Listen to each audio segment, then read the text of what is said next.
అప్పుల బాధలు వెంటాడుతున్నాయా? అయితే 6 JVR వారి జాతిరత్నాలు ధరించండి. హలో అండి, అందరికీ నమస్కారం.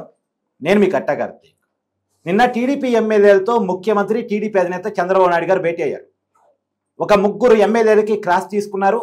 అసెంబ్లీలో ఎమ్మెల్యేలు వ్యవహరిస్తున్న తీరు మీద ఆయన చాలా సీరియస్గా మాట్లాడారు. ఒకవైపు చంద్రబాబు నాయుడు గారేమో రాష్ట్రం కోసం అహర్నిశలు పనిచేస్తూ ఉంటే పెట్టుబడుల ఆకర్షణ, అమరావతి నిర్మాణం, పోలవరం నిర్మాణం అంటూ 75 ఏళ్ల వయసులో కూడా ఉత్సాహంగా పనిచేస్తూ ఉంటే ప్రభుత్వం చేస్తున్నటువంటి పనిని, ఇస్తున్నటువంటి సంక్షేమ పథకాలను చెప్పుకోవాల్సిన పై అనవసరమైనటువంటి వివాదాలకు తెరతీస్తున్నటువంటి ఎమ్మెల్యేల విషయాన్ని ఎలా చూడాల్సిన పరిస్థితి ఉంది. ఆయన అలా, వీళ్ళు ఇలా, అంటే ఆయనేమో ఒక తపన పడుతున్నాడు, వీళ్ళేమో ఆ తప్పని భగ్నం చేస్తున్నారా అనేటువంటి చర్చ మాత్రం పెద్ద ఎత్తున నడుస్తుంది. దాని మీద విశ్లేషణ తీసుకునే ప్రయత్నం చేద్దాం. నాతో ఉన్నారు ప్రముఖ సామాజిక రాజకీయ విశ్లేషకులు అంకంరావు. సార్ నమస్కారం. నమస్తే అండి. సార్, ఆయన అలా, వీళ్ళు ఇలా, ఆయనేమో ఒక తపస్సు చేస్తున్నాడు, వీళ్ళేమో భగ్నం చేసే పని చేస్తున్నారు అనేటువంటి చర్చ ఉంది. ఎలా చూడాలి? వెనక మీరు తపస్సు అన్నారు కాబట్టి ఆ రోజు ఋషులు కావచ్చు, మునులు కావచ్చు, తపస్సు చేసేటప్పుడు భగ్నం చేస్తే తపస్సుని, లేదంటే ఏదైనా ఇబ్బందులు పెడితే వాళ్ళు మనోనేత్రంతో చూసి భస్మం చేసేవాళ్ళంట, లేదంటే శపించేవాళ్ళంట.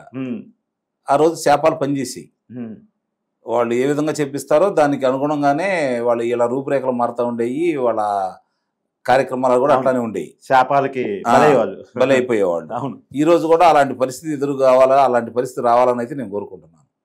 కారణం ఏంటంటే ప్రజాస్వామ్య భారతదేశంలో ప్రతి వాళ్ళకి ప్రశ్నించే హక్కు ఉంటుంది ఖచ్చితంగా, అందుట్లో ఎలాంటి సందేహం కూడా లేదు. ముఖ్యంగా ఈ శాసనసభ్యులు అంటే ఎవరు? శాసనాలు తయారు చేసేవాళ్ళు.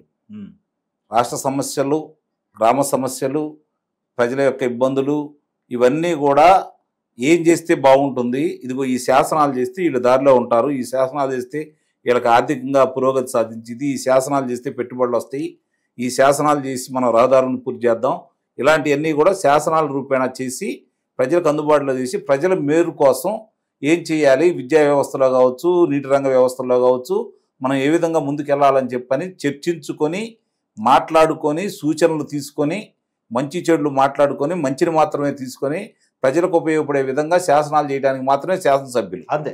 కానీ ఈరోజు పరిస్థితి మారిపోయింది, దాని అర్థం మారిపోయింది. ముఖ్యంగా కొంతమంది ఏ వేదిక మీద మాట్లాడనే అవగాహన లేని వాళ్ళు కూడా శాసనసభ్యులు అవటం నిజంగానే ప్రజాస్వామ్య భారతదేశంలో చాలా దురదృష్టకరం. సార్, అవగాహన ఉండి సీనియర్ శాసనసభ్యులుగా ఉన్న వాళ్ళు కూడా అనవసరమైన వివాదాలకు తెరలేపుతున్నారేమో అనిపిస్తూ ఉంది. అది రెండు రకాలుగా భావిస్తాను నేను. మొట్టమొదట వ్యక్తిగత ఎజెండా. ఓకే, ఒక వ్యక్తి మీద కోపం ఉంటే దాన్ని ఈ వేదికగా ఉపయోగించుకుంటున్నారు, అది మొట్టమొదటి తప్పు. ఓకే. రెండోది ఏంటంటే ఈ విధంగా మాట్లాడితే ముఖ్యమంత్రి గారి దృష్టిలో పడతామేమో అన్న ఆలోచనతో కూడా కొంతమంది చేస్తున్నారేమో అన్న అనుమానం కూడా వస్తున్నారు. ఇప్పుడు అంతేనా? వైసీపీ అలాగే రావట్లేదు కదా, ఆ పాత్ర మేము పోషిద్దాం అనే ఆలోచన ఎవరికైనా ఉందా? అది లేదు. ఆ విధంగా పోషిద్దాము అనుకుంటే సమస్యల గురించి మాట్లాడతారు. మన గోరణ బుచ్చి సోదరు గారు మాట్లాడినా, కొంతమంది మాట్లాడినా సమస్యలు, ప్రజా ఇబ్బందుల గురించి మాట్లాడారు. దానివల్ల ముఖ్యమంత్రి గారు అలాగే ఆ శాఖ మంత్రులు ఆలోచించుకొని సమస్య పరిష్కార దిశగా వెళ్తారు. లేదు, అభినందనీయం. దాన్ని మనం స్వాగతించాలి. నిజంగానే అధికార పక్షంలో ఉండి ఈరోజు విపక్షంలాగా వ్యవహరించడం అంటే కత్తి మీద సాము లాంటిది. అందులో ఎలాంటి సందేహం కూడా ఏమి లేదు. వాళ్ళు లేని లోటు వీడు తీరుస్తున్నారని చెప్పి మనం కూడా సంతోషపడదాం. కానీ వివాదాలతోటి ప్రభుత్వాన్ని ఇరుకును పెట్టే విధంగా ప్రశ్నలు సంధించారనుకోండి, అది ప్రభుత్వానికి ఇబ్బంది, ఇంత కష్టపడుతున్న చంద్రబాబు నాయుడు గారికి ఇబ్బంది. దానివల్ల వాళ్ళకి లబ్ధి లేదు, శాసనసభ్యులు కూడా లబ్ధి లేదు. అంతిమంగా వైసీపీకి కష్టాలు ఇవ్వటం. నిస్సందేహంగా వాళ్ళ చేతికి ఈరోజు వాళ్ళకి చేతులు కట్టేశారు ఆంధ్ర రాష్ట్ర ప్రజలు. అవును, కాళ్ళు కట్టేశారు, ఒక మూలాన పడేసి కూర్చోబెట్టారు. వీళ్ళు మళ్ళీ వాళ్ళకి అస్త్రాలు ఇచ్చేసి ఆ బంధనాలను తెంచేసి వీళ్ళ మీద యుద్ధానికి ప్రకటించే విధంగా వాళ్ళు తయారు చేయకూడదు. అవును, ఆ విషయంలో ఎవరు చేసినా తప్పే, అది ఏ స్థాయి వాడు చేసినా తప్పే. అందులో ఎలాంటి సందేహం కూడా ఏమి లేదు. ఈ రోజు రోజుకి 18 గంటలు మీరు అన్నట్టు ఆ వయసులో ఆయన కష్టపడుతున్నాడు. అవును, రాష్ట్రం ఈ రోజు ముందుకెళ్ళాలి, పారిశ్రామికంగా ముందుకెళ్ళాలి, ప్రజలకి సరైన విద్య, వైద్యం అందజేయాలి, తాగునీరు, సాగునీరు అందజేయాలి, రహదారులు బాగు చేయాలి. ఈ దీంతో సంక్షేమాన్ని కూడా రెండు కళతోటి ముందుకు తీసుకెళ్లాలనే ఆలోచనతో ముందుకెళ్తున్న చంద్రబాబు నాయుడు గారు ఈరోజు కొంతమంది చేసినందువల్ల ప్రభుత్వానికి ఎంత ఇబ్బంది ఎదురవుతుంది. దానివల్ల మీరు మాట్లాడాల్సింది వేదికలు ఏంటి? 4 వేదికలు ఉంటాయి. ప్రజల దగ్గర మాట్లాడేది వేరుగా ఉంటుంది, సమావేశాల్లో మాట్లాడేది వేరుగా ఉంటుంది, పార్టీ ఆఫీసులో మాట్లాడేది వేరేగా ఉంటుంది, అలాగే శాసనసభలో మాట్లాడేది వేరుగా ఉంటుంది. ఆ మూడిట్లో కొంత స్వేచ్ఛ ఉంటుంది.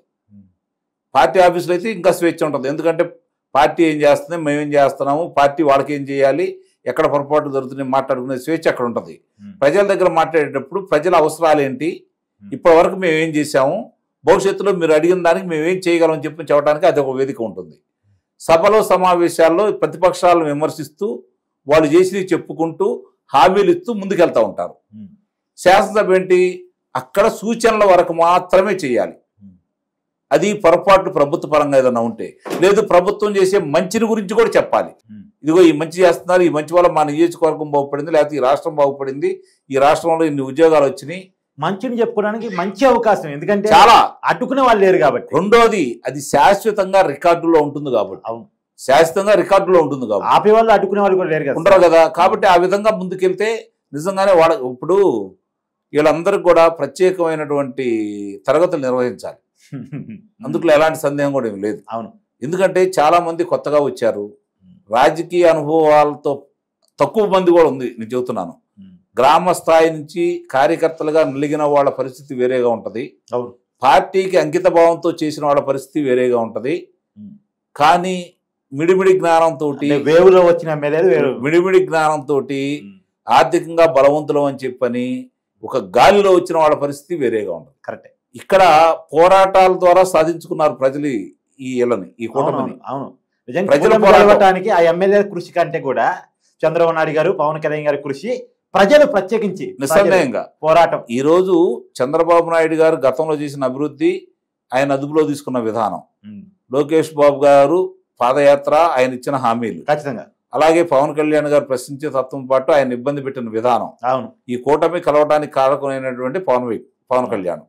కాబట్టి ఇందుట్లో ఎవరి పాత్ర తక్కువ ఎక్కువ అని చెప్పి మనం పోల్చుకోలేము. అవును, కానీ వీళ్ళందరికీ మీరే కావాలని చెప్పని మద్దతుగా నిలిచింది ప్రజలన్న విషయాన్ని మర్చిపోవద్దు. ప్రజలు పోరాడి ఎక్కడెక్కడ నుంచో వచ్చి వరి ఓట్లేశారు కదా. ప్రపంచ దేశాల్లో ఎక్కడెక్కడో ఉండి కూడా లక్షల రూపాయలు ఖర్చు పెట్టుకుని వచ్చి వాళ్ళు ఓట్లు వేయడం కాకుండా వాళ్ళ బంధువుల చేత ఓట్లు వేయించి, వాళ్ళ ఊరు వాళ్ళ చేత ఓట్లు వేయించి, వాళ్ళందరికీ మాట్లాడి ఈ ప్రభుత్వం తరపు మేము హామీ ఉంటామని చెప్పని వాళ్ళు హామీ ఉండి ఓట్లు వేయించారు. అవును, ఖచ్చితంగా. వాళ్ళ అందరి యొక్క హామీలు నెరవేర్చలేకపోవచ్చు, కానీ వాళ్ళని అసంతృప్తి పరచకుండా ఉంటే చాలు. ఇప్పుడు ఆ ఎమ్మెల్యేలకు మీరు ఏం చెప్పదలుచుకున్నారు? చెప్పేదేముంది, ముందు అసలు ఏంటో నేర్చుకోండి, అవసరమైతే తర్ఫీదు పొందండి. మీరు అసలు ముందు నేను ఒకటి చెబుతాను, వాళ్ళకి కష్టం వచ్చినా నష్టం వచ్చినా నాకు వచ్చిన ఇబ్బంది ఏం లేదు, నేను ఏది చెప్పాలి తెలుసుకుంటే అదే చెప్పేస్తాను, ఒకరి గురించి నేను పట్టించుకోను.